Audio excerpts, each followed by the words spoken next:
Llewellyn, you must come presently to the mines. Duke of Gloucester would speak with you. To the mines? Tell you the Duke it is not so good to come to the mines. For the mines, look you, is not according to the disciplines of the war.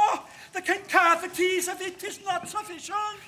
For the adversary, look you may discuss unto the Duke, look you, and think himself 4 yards under the countermines. By Jesu, I think he will plough up all if there is not better directions. No, the Duke of Gloucester, to whom the order of siege is given, is directed altogether by an Irishman. A very valiant fellow, in fact. It is Captain McMorris, is it not? I think it be. By Jesu, he is an ass, as in the world. He has no more directions in the true disciplines, the wars, the Roman wars. That is a puppy dog. Well, here he comes. And the Scots Captain Jamie. Captain Jamie is a marvellous, valorous gentleman, that is certain.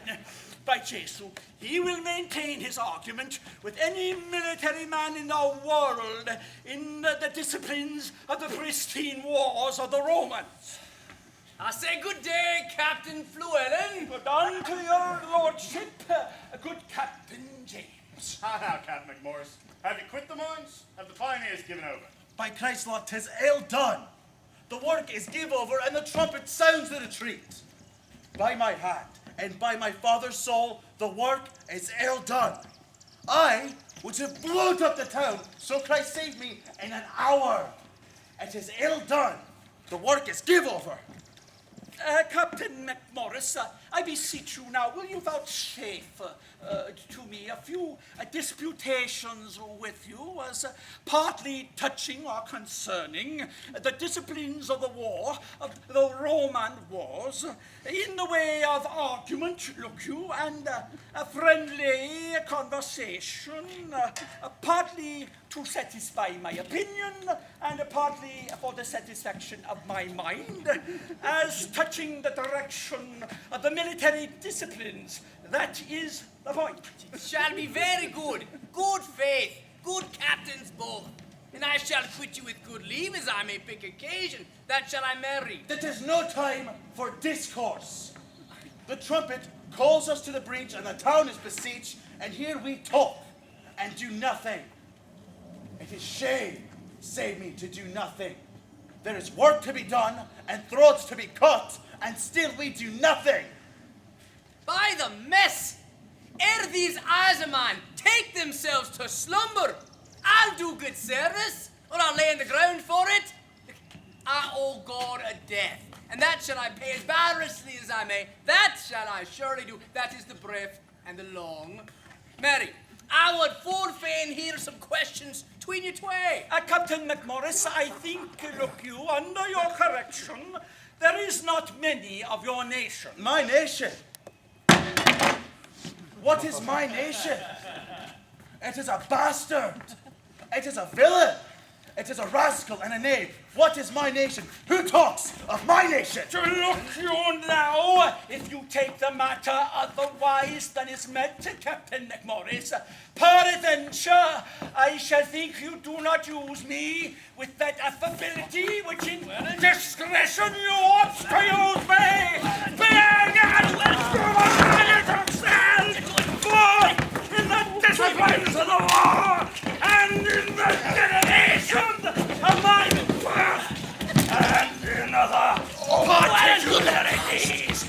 I do not know you so good a man as myself. For Christ save me, I'll knock off your head. You will mistake each other. Aye, that's a foul fault. Oh, the town sons of parley. Captain McMorris, when there is more better opportunity to be required, look you, I will be so bold as to tell you I know the disciplines of the wars, and there is an end.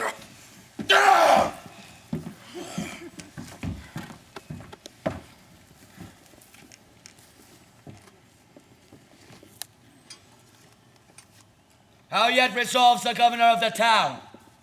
This is the latest parley we will admit. Therefore, to our best mercy, give yourselves. or like to men proud of destruction, defy us to our worst. For as I'm a soldier, a name that in my thoughts becomes me best, if I begin the battery once again, I will not leave the half-achieved Harfleur till in her ashes she lie buried.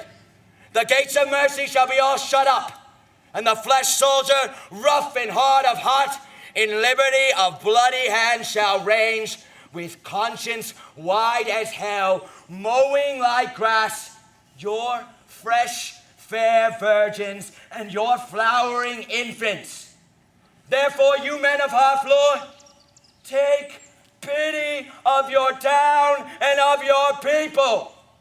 Whilst yet my soldiers are in my command, whilst yet the cool and temperate wind of grace o'erblows the heady and contagious clouds of heady murder, spoil, and villainy. If not, why in a moment look to see the blind and bloody soldier with foul hand defile the locks of your shrill, shrieking daughters, your fathers taken by the silver beards and their most reverend heads dashed to the walls, your naked infants spitted upon pikes, whilst the mad mothers with their howls confused do break the clouds, as did the wives of Jewry at Herod's bloody hunting slaughtermen. What say you? Will you yield and this avoid, or guilty in defense be thus destroyed? Our expectation hath this day an end. The Dauphin, of whom succors we did entreat, returns to us that his powers are not yet ready to raise so great a siege.